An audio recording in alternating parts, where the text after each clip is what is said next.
Massachusetts cases. As of yesterday, we're 8,966 total cases with 154 deaths in Massachusetts.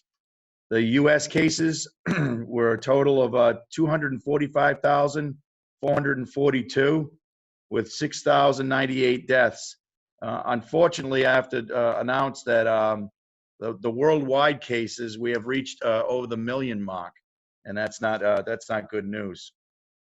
The governor has discussed and asked everybody to wear masks while going out now. If possible, mask or at least cover your face for your trips out to the public. If you have any questions regarding anything in the Commonwealth of Massachusetts, you can dial 211 and ask your questions. If you have work-related questions, you can dial the Massachusetts Attorney General at 617-727-3465. I thank you for the time. Thank you, Mark.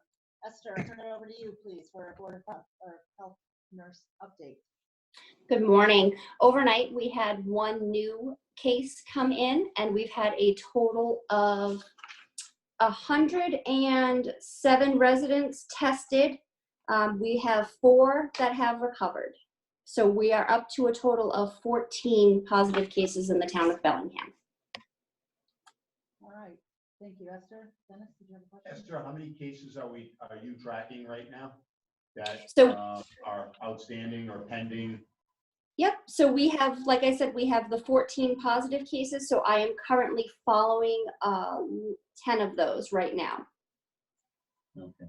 And we are going to show a board on a daily basis. It's not very exciting today because it's only one day, but from now on, we'll be updating it on a daily basis just to let the public know where we are as far as Bellingham. So the board, which is being displayed on the television now, shows April 3rd, number of positives in town 14, number tested 107, and number recovered 4, which is what Esther just had reported. So we'll update that daily, and hopefully that number stays low, but at least people will be able to see how we're tracking from a daily basis.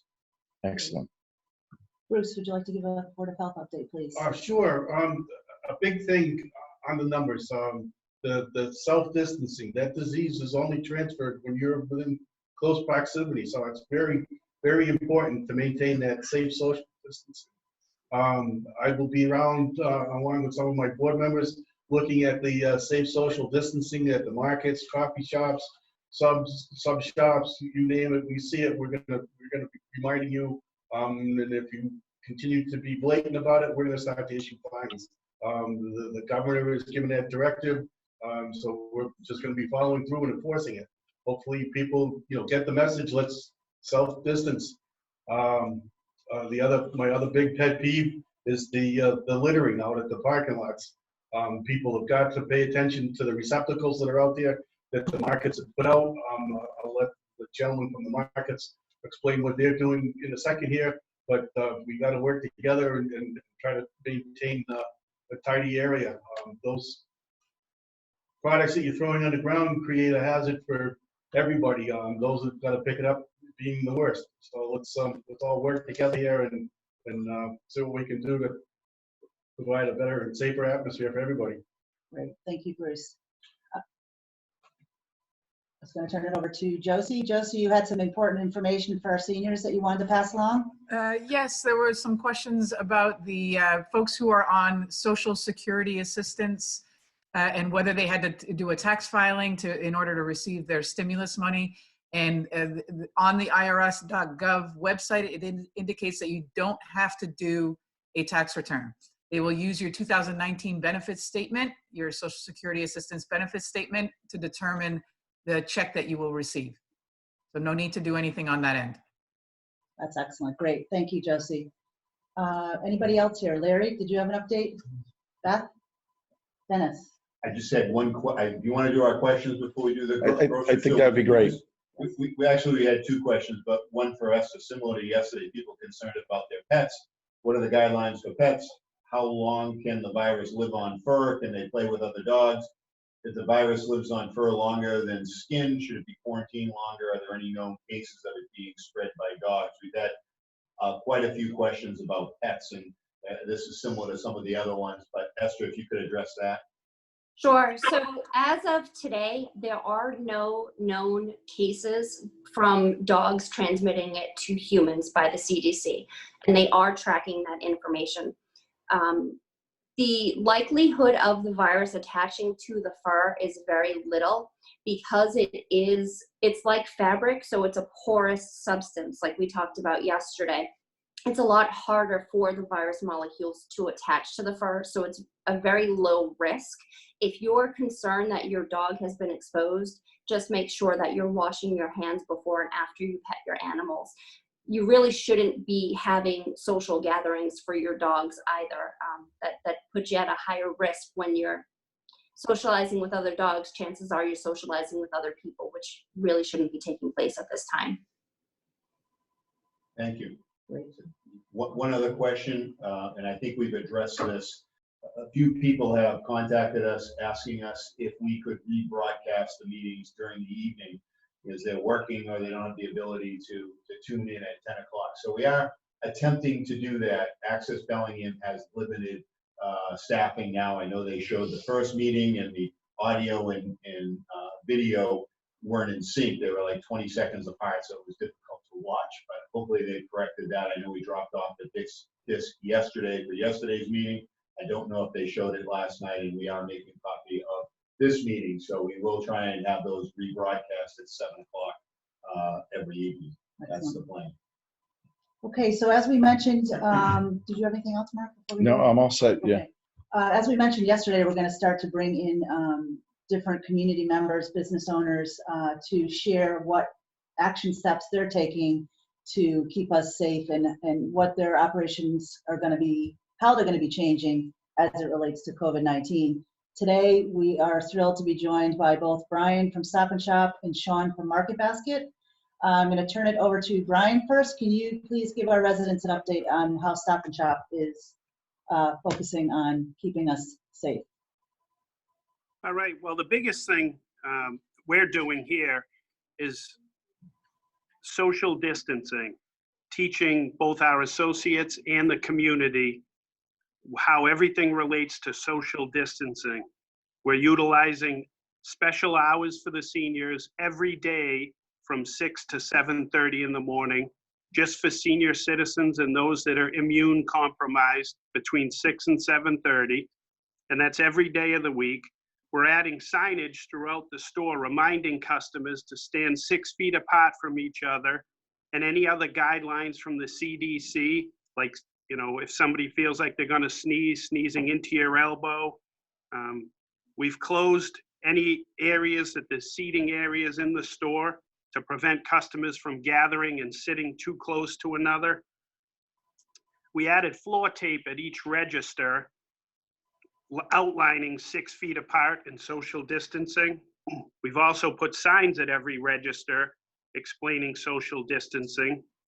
We're following all the CDC guidelines as it relates to social distancing and customer interaction. The several departments, our deli department is now a self-serve, so we pre-slice the product and have it over in certain areas of the store, so there's no one-on-one contact. Our florist departments are going to self-serve. Our bake shop is self-serve.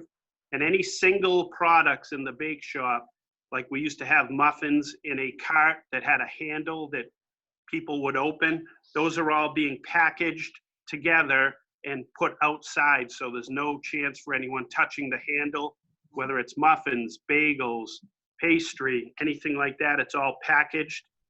And for the most part, we're, you know, just learning all about social distancing and passing that on to our customers and associates. We've installed plexiglass on front of all of our registers, our service desk, and anywhere that there would be point of action. And that, we've installed 6 barrels in the parking lot most recently as that came up, with signage out there to collect PPE. And I'm glad to say I've seen several customers already using them, walking over to there to dispose of their PPE stuff after they come in shopping. We're wiping down every carriage and handing it to customers as they come into the store. And I think that pretty much covers it. Brian, are you enforcing any limitations on the number of people that can be in the store at any particular time? We aren't doing that yet. It hasn't shown to be an issue. We had several people on the sales floor that walk in and out of the aisles, just reminding customers. There's overhead PA announcements. And one of the issues that we have seen is just customers that might not have seen somebody in a while trying to gather and, you know, hi, how are you? Haven't seen you in a while. How you doing? So you just, you know, politely remind them, ladies and gentlemen, can we have 6 feet apart here for everyone's safety? And overwhelmingly, the majority of people, you know, they just, oh, we just kind of forgot because it's all something new to us. And they all back up, and, you know, we've instituted virtual high fives, virtual elbows, so nobody's close and touching, and they can all wave to each other. Awesome. Okay. Thank you, Brian. All right. Go ahead, Dennis.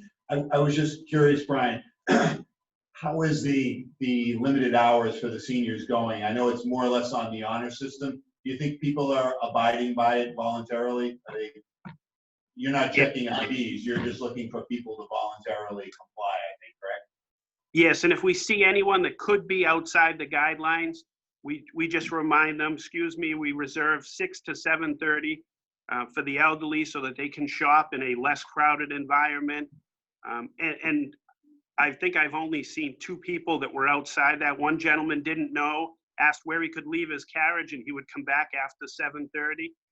And I was pleasantly surprised when I went to retrieve one of the handicap carts one day. There was probably 20 past 7, and there was a group of people waiting outside the store that might known it was elderly and immune compromised till 7:30. So there's probably 15 people waiting outside the door till the 7:30 time frame to come in. So I thank them all for that.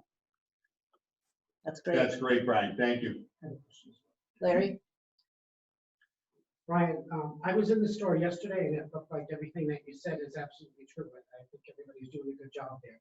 The question I did have is that I noticed that the self-checkout is still open. Could you just tell me if that's operating any differently, or is there anything that's being done to safeguard those people there? Yes, we open every other to maintain social distancing. So out of 8 of them, we open 4 of them, the 2 on each side that are the furthest apart. And then if we see that there starts to become a line because people love technology, we have it marked out, and we have a tensor barrier to keep people going around the corner. Close to that, we've moved 2 displays to open up more room across the front end for people to pass. Great. Thank you, Brian. Sean, can you give us an update for Market Basket, please? Yeah, hi. My name is Sean Morris, manager of Market Basket. We've instituted a limited number of people allowed in our store. At this time, we allow 147 customers into our store. If a family of 4 comes in, that's 4. So we're asking the public, if they want to increase the productivity for shopping, send 1 member of your family, put less people at risk at one time in the store. We've gotten a police officer in the building for 8 hours a day at the beginning of the day when it's most busy. We have 1 door open, 1 door to exit. We have staff at each door counting as they come in and counting as they leave. We have a manager present there. In front of our registers, we've placed displays, and we're only opening up every other register. In a few instances, we will open up a register touching another register. We're trying not to. That's where the limitations come in. But in the morning, when we're trying to, this is a learning process for us, where you can't let everybody in at once. You've got to filter them in 10 to 15 people at a time. That's to not jam up the dairy aisle and let them flow through the store. Then you let another 10 in, and it seems to have been working. Today was much more successful. Much like Stop and Shop, we're doing a lot of the same things with signage. We're having shift meetings with every employee, encouraging masks. No more hand-to-hand contact. The cashier will place the money and the receipt on the debit card stand, and the customer can pick it up there. If they're paying with cash, they place the money down. The cashier will grab it then. All the employees have been instructed to step 6 feet back when a customer is in the aisle or at the registers when they're checking out. The bagger steps back 6 feet, or it takes 3 or 4 steps back so the customer may leave. We're asking the customers not to stand directly across from the cashier. We do have plexiglass coming. It hasn't been in yet, but it was ordered a week ago. We're asking the customer to stand behind the credit card reader, which will put them at a diagonal from the cashier as well as the bagger. We have the tape on the floor. We're asking the customer not to load onto the belt until the customer has completely finished their transaction. It has slowed the process down, but that's what we need to do in this time and age to slow this.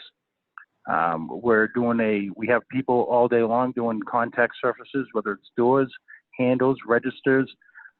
We have a complete crew on one side of the building, the doors that we're not using for the customers, suggest that we're saturating the carriages with the solution. We actually bought a chemical sprayer. We're dousing the carriage and letting them air dry with this process. We haven't shut down any departments as of yet, but the deli is instructed to place the meat on the counter, and we have announcements throughout the day for the customers not to reach any of our service department countertops. Other than that, we're pretty much in lockstep with Stop and Shop.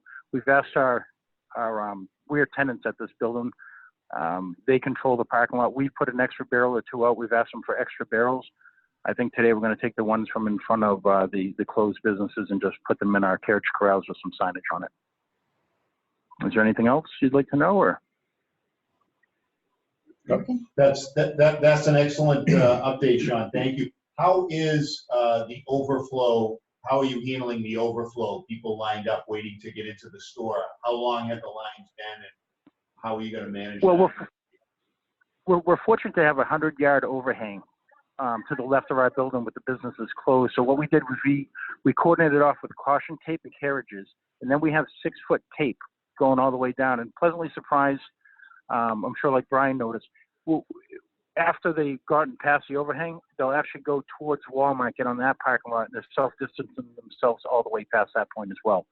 But we allow 147 in, and then the rest outside. They have to stand on the 6-foot tape and wait to be called in by the associate after one leaves the building. And you implemented that when? Yesterday was our first day, to be quite honest with you, and it was successful. We had a little learning curve in the morning. Like I said, we have to. Yesterday we let 125 people in right away, and it was a little too juggernaut. We stopped them halfway, but today we did 10 people, 10 people, 10 people, about every 3 to 4 minutes apart, and it worked out a lot better. There was no congestion in the dairy aisle or in front of the deli.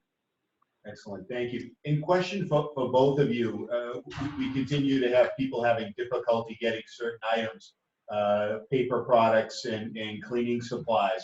Do you get those in regularly? Is there a smart time for shoppers to go to get the paper products, the toilet paper, or the the disinfectant wipes, those types of things? I'll speak first. We're getting one full truck, 44 skids of Market Basket paper product a week, guaranteed. And on top of that, we are getting brand name products such as Charmin and Bounty. I wouldn't say more sporadic throughout the week than liberally, but we've had toilet paper every day so far from what I've seen, and we haven't run out yet. May not be the brand name, but they're getting either a single-ply toilet paper or a double-ply toilet paper. And I think the hoarding has kind of gone away. We put a limit of 1 on that. Water's come back fully. That's not a problem. As far as the chemical aisle, we have plenty of wipes now, the Lysol wipes. We've seen to hit a pretty good core of that. The sprays are still a little sporadic, as well as the bleach, but it's slowly all coming back. And where we have 100, we are limited in 147, and we're putting limits on people. It's dropped our customer count about 1,500 customers a day. So I think the product will be more available for those who can make it in the store. Brian, same question for you at Stop and Shop. Yeah, we're doing the same. We're getting toilet paper in pretty much every day, and we're starting off with it, which is great for the seniors. And just before I got on this call here, we still have some selection. Again, it might not be your favorite brand, but we start off with toilet paper and paper towels almost every day. Water hasn't been an issue with us. We have water in stock. And the cleaning supplies, as we get them in, they go out. Great. Thank you. Definitely improving over the last week, and the hoarding has definitely slowed down. I believe Josie has a question also. Josie, you have a question? Yeah, first of all, Sean and Brian, thank you for all you're doing for seniors and providing those additional hours to help them feel more safe and to keep them safe. Sean, my question is for you. We are still doing grocery shopping for seniors on Tuesdays with our transportation services. And the concern is the lines now. We didn't know if when we arrive with 4 or 6 people on a van, some of them are not very mobile. Some of them have challenges, standing for large periods of time. Are they going to have to stand in line? That was my question. No, yesterday I had 2 individuals come in, one with a cane and one with a walker. I took them in the outdoor, and the people in the front of the line, they really didn't give me too much. I'll tell you what, having a police officer there present makes people think twice about their bravery with their mouth. Okay. So I'll certainly, people who can't walk or in a wheelchair or have a disability, I will take in the building, and that's not a problem. Okay. Thank you very much. So Sean, it would be our senior center van that would pull up with those 4 individuals on it. Should they just, what would you instruct the driver to do as far as when he arrives with that van and those seniors?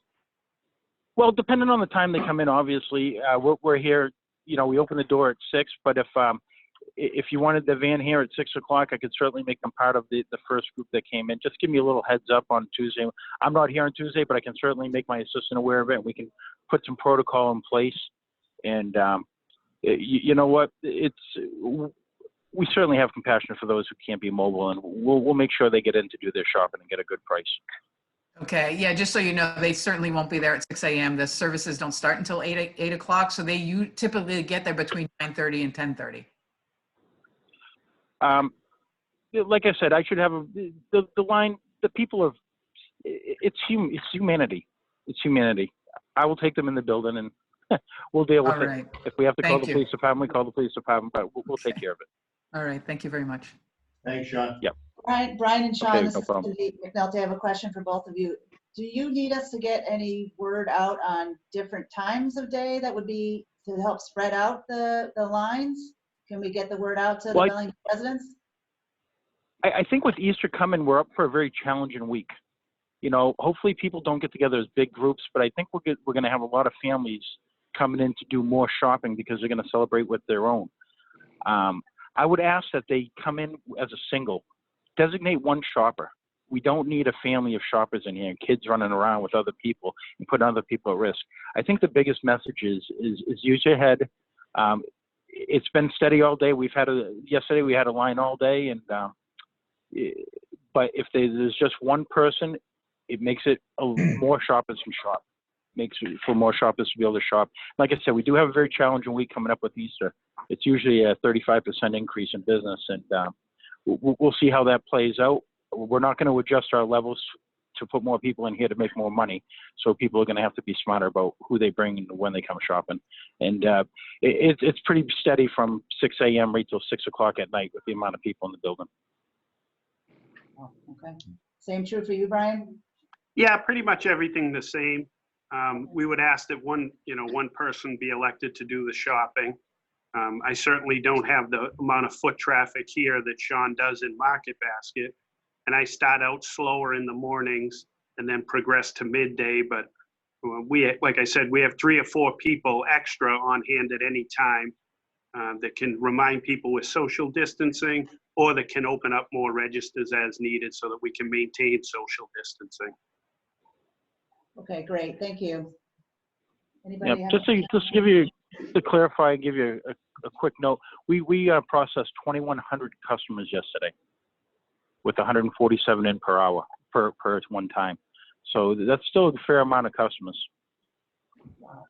Cindy, can you ask if the seniors' time at Market Basket is still 5:30 to 7? Sean, can you clarify on the senior hours No. for Market Basket, please? Yeah, I'm sorry. It is 6 to 7, 7 days a week. 6 to 7, 7 days a week. Okay. 7 days. And Stop and Shop is 6 to 7:30? Did I hear that right? Yes. Okay.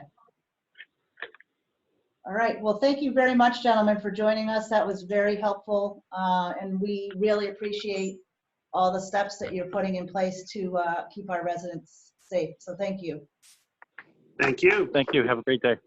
You too. You too. Thank you. Anybody else here, anything to add? All right, Just a quick update that we'll try to do another local spotlight on Tuesday. That should be Walmart and Home Depot, and we'll see if we can spotlight them for Tuesday. Okay. yes, and I'm also working with Sue Ranieri and the DDA to get the word out on restaurants and highlight a couple of folks. So we want to continue this so everybody's aware of who's open, what's going on, and how they're operating during this time. A great idea. All right, everybody, stay safe. Have a wonderful weekend, and we will see you back on Monday. Take Thank care. you. Thank you.